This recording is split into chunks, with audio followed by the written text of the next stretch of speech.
தமிழகத்துல சட்ட ஒழுங்கு சீர்கண்டு போயிருக்குன்னு சொல்றீங்களா? நல்ல கேள்வி கேட்குறீங்க. நீங்க கேட்கறத பார்த்தாக்க நாளைக்கு என்ன ஜெயில் வாசல்ல தான் வந்து பேட்டி எடுப்பீங்க போலயா? அதாவது இப்பவும் சொல்றேங்க, நான் வந்து மு.க. ஸ்டாலின் ஐயா அவர்களுக்கோ அரசாங்கத்துக்கோ சப்போர்ட் பண்ணி பேசுறேன் அப்படின்றதுக்காக சொல்ல வரல.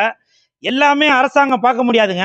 இப்போ வந்து அரசாங்கம் வந்து சொல்லிட்டு வருது, வண்டி ஓட்டுறப்ப ஹெல்மெட் போட்டு ஓட்டுங்க, பைக் ஓட்டுறப்போ இப்போ செல்போன் பேசாதீங்க, கார் ஓட்டுறப்ப சீட் பெல்ட் போடுங்க அப்படிலாம் சொல்லுது.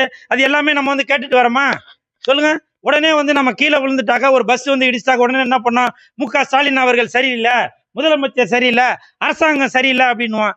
நம்ம தான் நம்ம பாதுகாப்பை பார்த்துக்கணும். நீங்க தான் ஹெல்மெட் போட்டு ஓட்டணும், நீங்க தான் சீட் பெல்ட் போட்டு ஓட்டணும், நீங்க தான் செல்போன் பேசாம ஓட்டணும், ட்ரிபிள்ஸ் போகாம இருக்கணும். இதெல்லாம் வந்து நம்ம கையில தான் இருக்கு.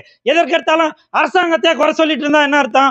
மு.க. ஸ்டாலின் ஐயா அவர்கள் நடு ரோட்ல நின்று டிராபிக் ஜாம் பண்ற இடத்துல வந்து நில்லு, இப்படி போ அப்படி போன்னு சொல்லி அவர் சொல்லிட்டு இருப்பாரா? நம்மளோட ஒத்துழைப்பு இதுக்கு வந்து ரொம்ப முக்கியம்னு சொல்ல வரேன்.